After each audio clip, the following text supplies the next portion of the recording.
But it was the moment where I literally got on the Trader Joe's website and was about to apply for a job at Trader Joe's and leave medicine altogether, and I was like, "Oh, something is really wrong here."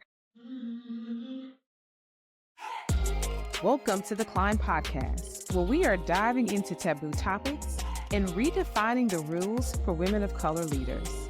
Get ready as we share the stories and amplify the voices of extraordinary women of color, from navigating workplace challenges to celebrating triumphs.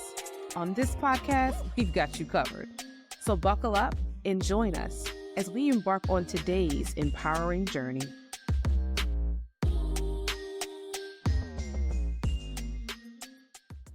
Welcome to the Climb Podcast, where we empower women of color in the pursuit of leadership in managerial roles.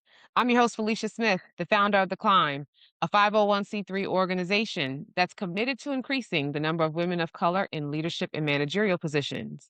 And each week on this podcast, we dive into topics that have been taboo, mystified, or just not talked about enough, and we break those topics down. I'm excited to start off this season with an episode that I think is super important. And the title is Climbs When the Climb Costs Too Much, right? Redefining Success After Burnout. And I'm excited about our guests and talking about this because I myself experienced this this year, and it was super surprised. So without further ado, I want to introduce you to Dr. Nikia Smith. Dr. Nikia, welcome to the podcast. Yay, thanks for having me. So tell the audience a little bit about yourself, your background, all the things. All right. I am Dr. Nikia Smith. I'm a board certified anesthesiologist. I've been a physician for 10 years and I experienced burnout in 2020. And so since then, I have become a wellness coach, a retreat curator, and a speaker, just trying to get my story out there so that women know that burnout, it comes. It's not the end all be all. There's recovery, there's prevention, and just sharing the stories so that we know that we're not alone when we have those feelings. Yeah. And you know what? I didn't know until we started you and I had this conversation. We started talking about this topic that burnout among women of color is often called the silent epidemic. Because with the pressures of being strong and resilient, unshakable, all of those things kind of bubble up to the surface, right? They found that Black women in particular have the highest level of psychological stress than any other demographic group, which I understand. That's both tied to both gender and race because for us, it is, what is it? I call it a double negative, right? You're a woman Mhm. You're and you're Black Black, label. right? Yeah. so, so those two things together creates this psychological stress and this expectation that often we put on ourselves because we all, a lot of us are really high achievers. I know you're a high achiever. You're an anesthesiologist, right? And, and often we have to like suppress our emotions and, Mhm. be this rock that everyone expects us to be. But before we even start, I'd love you to say a little bit more about your story in 2020 and like, how did you decide to shift to like go to wellness? What was the thing that said, how did you know? First of all, this is my question. How did you know that you were experiencing burnout? Because it wasn't as Mhm. simple for me. I didn't really know right away. So I experienced burnout for probably a few years before I really realized I was burnt out. And like many women, I probably thought I just need a different job or different hours or different environment, and maybe that would make me feel better. And so as I transitioned through different jobs and realized I still felt that same way internally, it was like, "Okay." But it was the moment where I literally got on the Trader Joe's website and was about to apply for a job at Trader Joe's and leave medicine altogether, and I was like, "Oh, something is really wrong here." I spent all these years and all this money going through school, learning to do this job, learning to be a healer, and I actually do enjoy helping people at their most vulnerable moments. But at the point when I was willing to throw it all away and just sell cheese and wine and flowers at Trader Joe's, I was like, "Okay, what's really going on?" And that's when I started digging deeper and realized I was very, very deep in burnout. But also I had been getting deeper and deeper over those past few years. That makes so much sense, and it resonates with me, the whole, like, "Well, maybe if I just do this other thing, it'll be different." That's what you say, until you really figure out it's not the job, but you reach the end of this role and you have to Yeah. kind of recreate something. You have to do something different. You can't continue to just move forward. Even mentally, your mind won't even take you there. Like you're just No. like, I don't even want to do this. Yeah, and that's why you have to, like it was like a mindless job, right? I can't even do anything different. I had to do something completely mindless, like stocking shelves. Like, okay, that'd be nice to have a job where I don't have to think about anything. I just do the same thing over and over. And that's when I was like, okay, this is a problem. And it is, there's a critical point of burnout. And I try to tell women to imagine it like a pot of water, but it's on very low heat, right? If you're in a rush, you put it on high and it boils faster. You keep it on low, it takes a long time to boil. And for a long time, it's still you can still touch it, it's still cool, you're still functional. Then you start to get warmed up, you get a little simmer, and you're like, "Okay, I need a more vacation, I need a break, I need a new job, I need better hours." And then you're boiling, and that's the point that I had gotten to. And so I'm hoping that on my journey of speaking out and kind of just sharing my story and just making women aware of the process, that to catch them in that simmer and start reversing the process earlier, because we don't need to all be boiling. It's terrible. Oh, I love that metaphor. I love that. No, that makes so much sense. And so that takes us actually into our first segment. Somebody should have told me. And basically, it's all the things that we wish we knew. Because if I mean, I don't know if you agree, but no one talked about burnout when I was coming up. It was do the best, and a lot of time it is, you gotta be twice as smart or work twice as Mhm. hard. But to your point, that comes at a cost. So someone really, for me, should have told me that in doing that, to your point, that water's getting hotter and hotter. Like, what do you think what do you wish you would have wanted to know, going into this before it happened to you in 2020? Yeah, I would say, like, when I got down to, like, the nitty-gritty of it, I wish someone had told me that, like, not all success has to look alike, right? Because you're trying to strive for this vision of success. I'm like, how did I get here? Right? Like, how did I end up here? And it's because they told me to get this job and do this and do that, and I'll have a successful life. And so that was kind of like the first seed planted of this journey that led me to my burnout. So not all success looks alike. And like people can be like, oh, you're a doctor, you can buy this and that and that. And I'm like, yeah, I can. But to me, success is working 3 days a week. To me, it's waking up slowly without an alarm clock more days than not.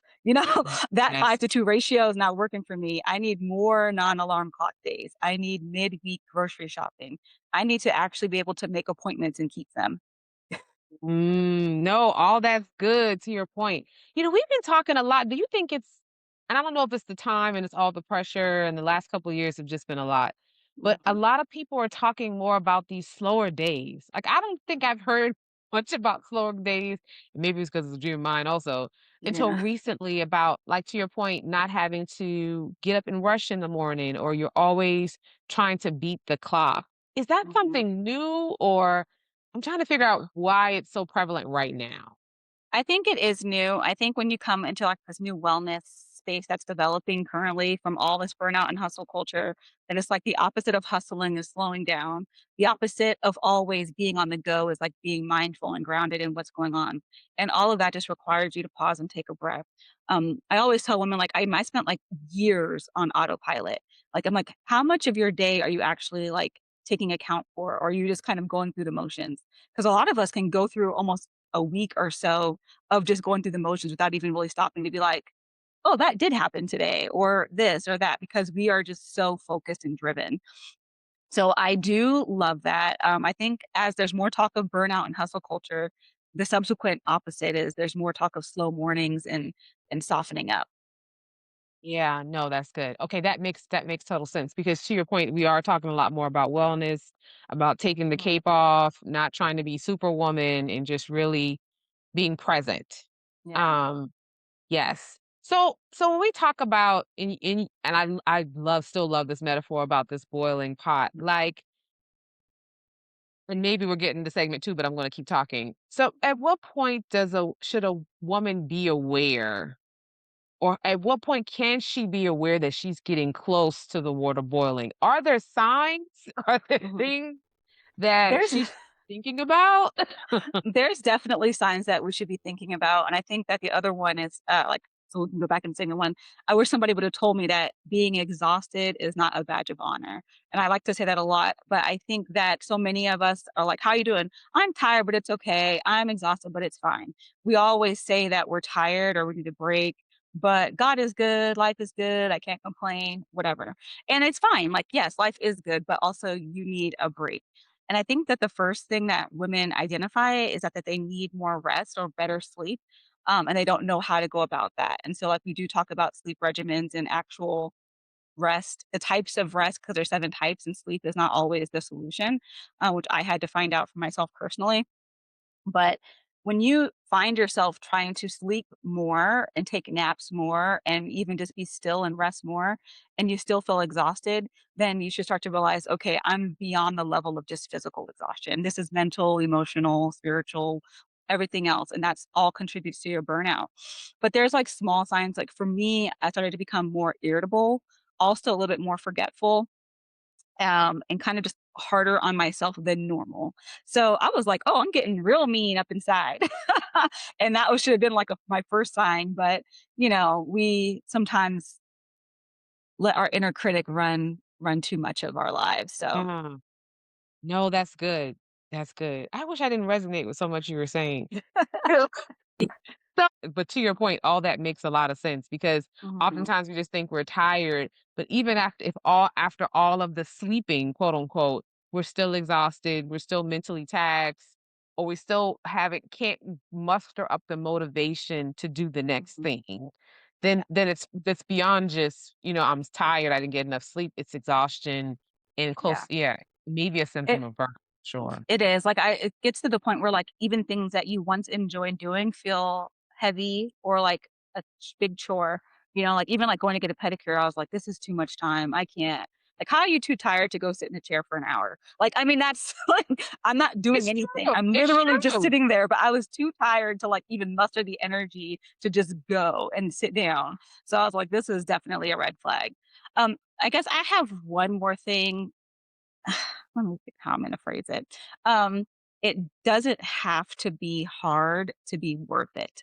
I think that that kinda cycles back into the Mm. softness and the slowness, but I think that we were all kind of, like, sold that lie, like, hard work, yes, you have to work hard, but it doesn't have to always be hard. It's good. That's good. I don't think anyone has said that in a long time. It's just like Because you do, and even I will say I've always attributed hard work to this is what it is, and it's to your point, it's part of the hustle culture that's probably, generationally bound for us. But like, you have to be working hard, and if you're not working hard, then are you doing something? Are you moving backwards, or are you really in the game? right. No, that's really good. That's Mhm, good. I like that. I like that a lot. So then let's transfer over to segment 2, which is truth mhm. is, and that is everything we know for sure. And really what I'm interested is what do you think burnout, or in your case, what did you think burnout really revealed about yourself? Maybe to your point, some truths that you were holding and you just actually gave one of them the hard work. But were there any other truths that you realized like, hey, I was holding on to this thing and it did not serve me? Girl, that's a tough one. It's easy to answer, it's just tough to, like, to deal with because it took a lot of digging. This is a lot of work. Um, my burnout revealed to me that I, like, lost myself on my journey, on my climb, on my high achieving hustle, focused. I don't even I mean, it was definitely a journey, but this was like 10 years, right? I was like, I'm hustling, I'm taking tests, I'm going to school. And over that course of those 10 plus years, I really lost myself. And it came down to like a simple question of like, I've seen it floating around on TikTok now, but my therapist like, who are you? And it's like this whole thing. It's like, oh, I'm doc. No. Like, who are you? Well, I'm a like, and we go so quick into our titles, our degrees, our roles in the family, and it's like, no, at the end of the day, what do those things say about who you are as a person? And it took me so long to like wrap my head around that because I was just so caught up in I'm a doctor, I'm a wife, I'm a this, I'm a that.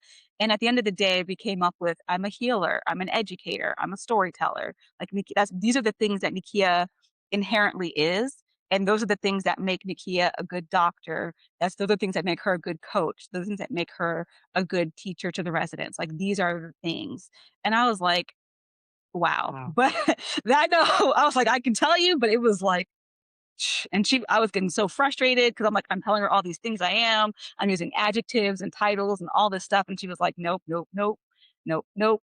And then you finally get down to it when you just kind of identify, like, who are you? You know, you are a kind person. You are intentional about uplifting others. Like, that's why you're doing this. Like, and so it just takes a lot of thought. And I don't think that we often think about ourselves in this level. We think about the things we have to do and who we have to be for others, but thinking about yourself in this capacity, it was tough, but it was so worth it. Oh, wow. I love that. I love that. So talk a little bit about like now being on your wellness journey Mm, and what you're doing to help. Like, what are some truths or things if someone is listening to this and is totally resonating with them? What are some mhm. truths they have to talk about or learn about themselves or even tackle, just similar to what you said? Like, how do they start that? What would be your recommendations on how they start that journey? The journey is multifaceted, so there's many ways to enter it. I chose to enter it kind of like mentally by going to therapy and just having someone in like a non-judgment zone to kind of just talk about all the things I was feeling, and then someone to also support me in sharing those feelings with others. And that's kind of like after she supported me in that, that kind of is what unraveled the rest. I'm an advocate for therapy. I think that everybody should have a therapist.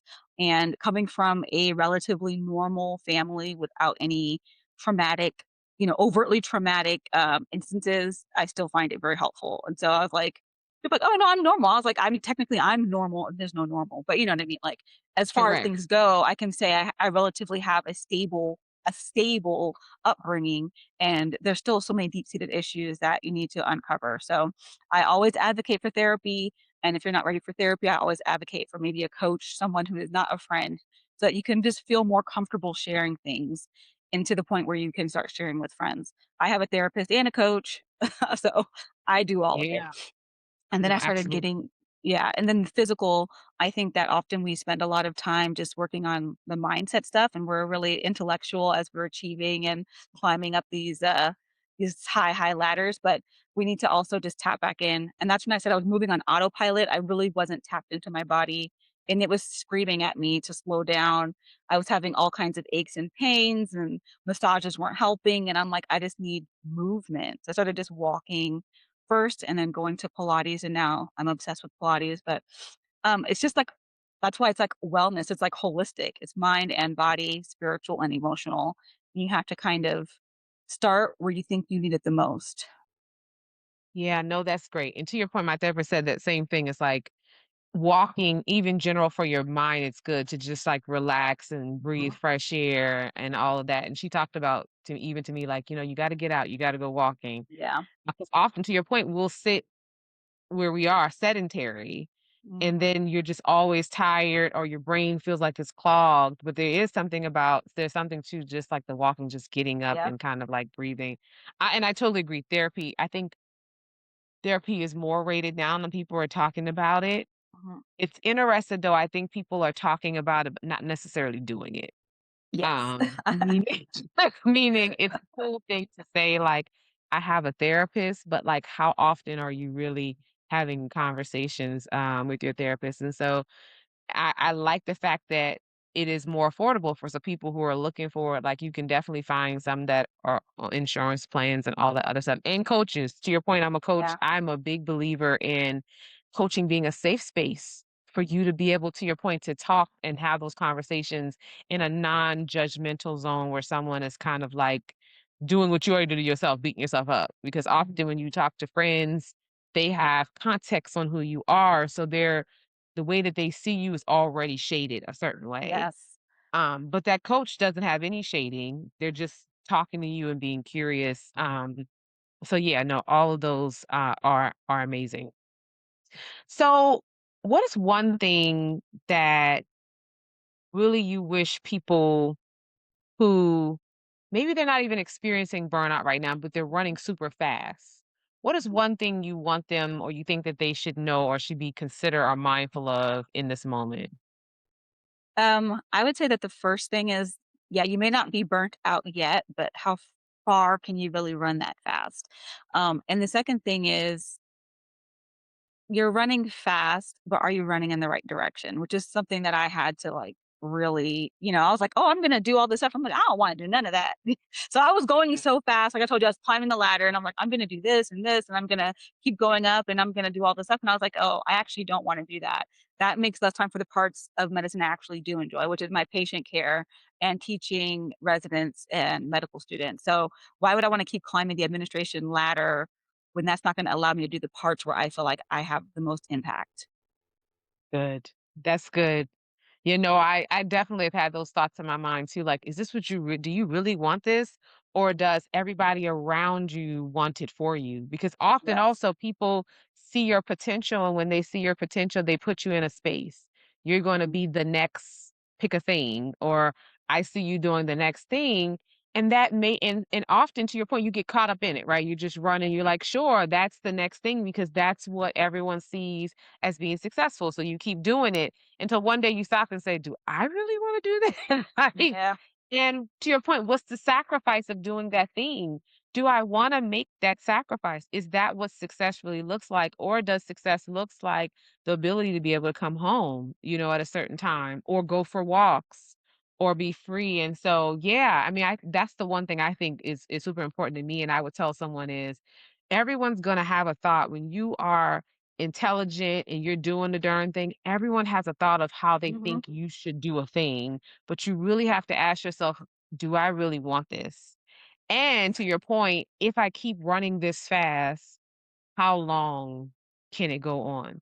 Because Mm, honestly, I thought it could go on forever. That was a mhm. lie. And I did the same thing. I massages, I was doing acupuncture, Mhm. all the things, cryotherapy, which I still enjoy all those things, I still do them, but those were not the things that were gonna keep me going at that pace. Burnout was still inevitable because Yeah. at some point, no matter if you do all those things, they'll help you manage your stress, but that doesn't mean that you still won't burn out, and that's what I think I really learned. Yes. Yeah, Yeah. It's a lot.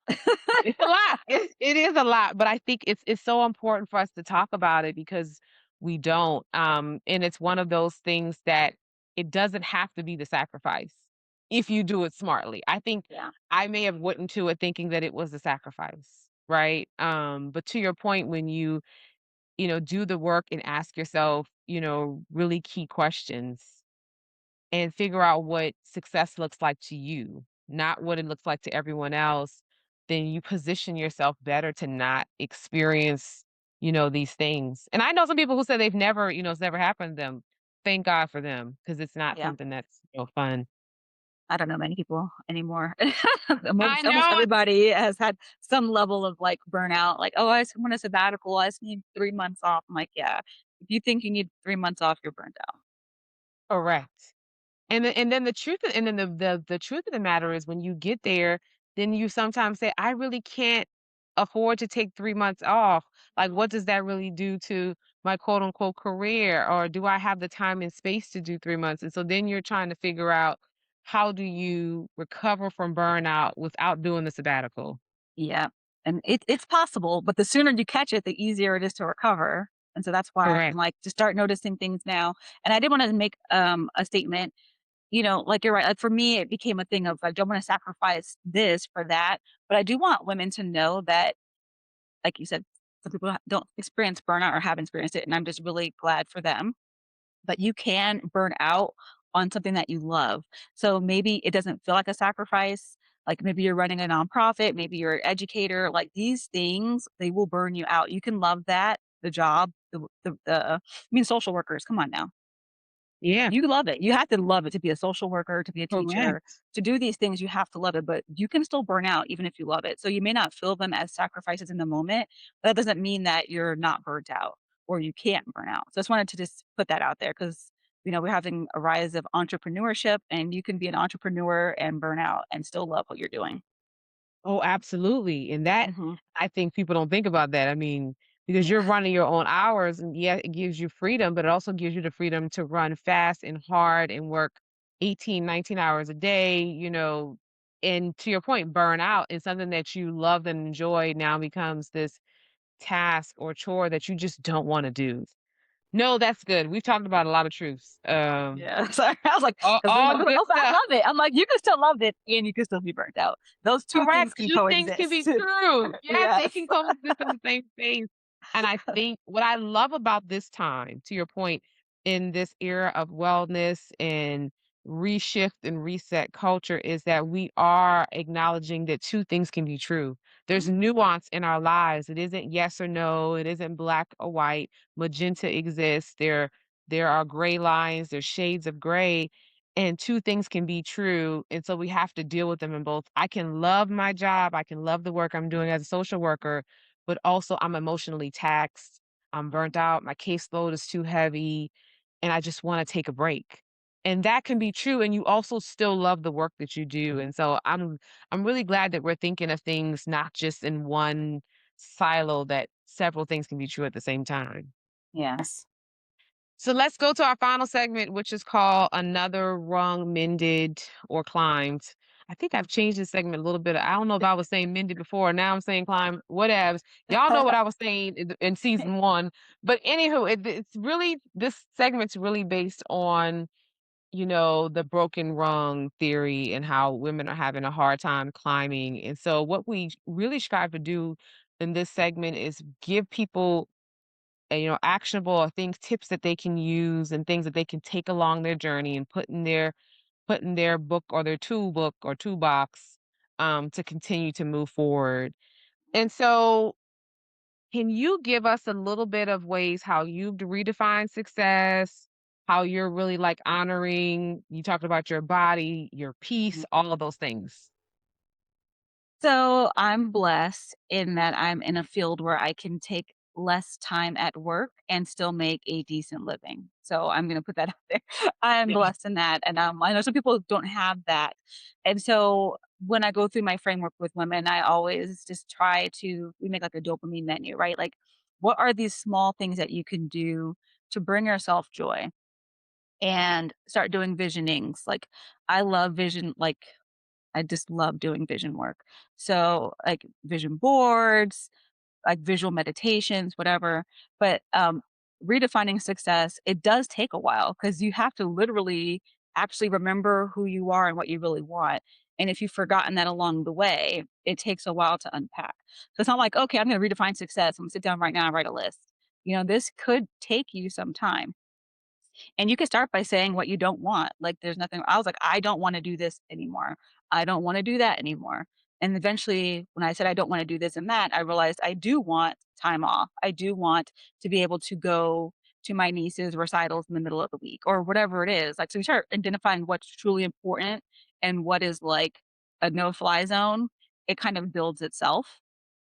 And then lastly, I just want everybody to know that when you're like on a wellness journey, it starts off as a solo mission, but your true recovery and your true healing and your true transition and transformation happens with sisterhood, it happens with support. And that's part of what this is about. Right? You're climbing, you're also looking ahead at who's already climbed ahead of you, and you're also looking behind at who's climbing behind you, right? You want to help them along the way. And so I definitely like people to, start to share with somebody. Like I said, a therapist, a coach, whoever is the first point of contact. But this is really not something that you do in isolation because that's how you kind of get a bit overwhelmed by even this, or like anything can be overwhelming. So, I just would like for people to know that, you can recover from burnout. You can redefine success. You can have sustainable success. You can have the life that you've always imagined that you would have without all of this hustle, as long as you're willing to do the work. And like we said, it doesn't have to be hard, but a lot of it is hard. This is mental, internal work. But once Yeah. you break through that wall, it's just so great. And I just think that, like, I've just found so much sisterhood just in sharing my story and meeting people. And I'm just like so amazed by the whole journey of it all. So just let it unfold and be amazed by what happens. I love that. Can you talk a little bit about your wellness practice? How, the things that you're doing, how people can find you? What do you want to Yes. share? Whatever you want to share. People can find me. I have a website, www.sheisfireforged.com. And you can email me. I love emails. Like I'm the email queen. Hello at sheisfireforged.com. And I'm on all the social platforms. She is Fireforged. And then also Nikia Smith MD on Instagram. So I'm trying to be very active and engaging in all across all platforms because community and support I think is really fundamental to your overall well-being, and there's plenty of research that shows that having supportive friends extends your life, decreases depression and anxiety, and you just need that type of support in your life because 'cause we're not superwoman, we're not the strong one, we're not doing it all alone anymore. Um, my practice is transitioning, but for now, I do, one-on-one and, coaching and I go through my framework and I help you kind of recognize what's going on, where your energy is being drained, what kind of rest you need. We help make schedules, there's accountability, there's just redirection and getting realigned with what you truly want as you redefine your success and we build that life together. Next year, I'll be launching a group coaching program Oh, as cool. well. So that's how it's kind of evolving. And next year, I'm also going to be training to become a Pilates instructor. So I will be Oh, incorporating movement into my like actual framework. That's what I like. I love it. I was like, I think yeah. it's mind and movement. So I'm going to try to just have mind and movement, connection and community. And that's just how it's for now. So I'm very excited as these things unfold. And That sounds sorry, I'm awesome. so excited. Yeah, that I sounds know. so awesome. I love Pilates too. I realized that Pilates is one of those things that you is a love-hate relationship though, because Mhm, first of all, I realized that it was a lot easier when I was younger. And then I mhm. stopped for like maybe 10 years and now I'm trying to pick it back up and I'm like, woo, It's my hard. body's not the same body that it was. It's not. 20. But it's It's tough. so good for the body in the Mhm. lengthening of, the spine, all those good stuff. So that is amazing. So you guys make sure you go and follow Nakia. Either go to her website, fireforge.com, or on LinkedIn so you can get some information about when Mhm. that group coaching starts or one-on-one, whatever you're looking for. Yes. But I think that this season in particular is so important for us to really be protecting ourselves, protecting our wellness, protecting our peace, really tapping into what we need to continue, because we don't want to be in a situation where before we realize that it's too far gone, and now you're dealing with, major health challenges. I went to a retreat, not a retreat, a conference, and this lady was Mhm. just saying how by the time she realized where she was, like she had gotten diabetes and other things because her body was just so run down and she Yes. wasn't giving it what it needs. And so programs like these where you can tap in now are going to be so important because you don't want to wait till it's the end. Yeah. But I will say thank you so much, Dr. Nakia, for coming to talk to us. I've learned a lot. And I really appreciate your time. And for the audience, thank you guys for tuning in to season 6. This is just the beginning. But until next time, keep climbing and keep striving, and I'll see you next week. Bye. Yay!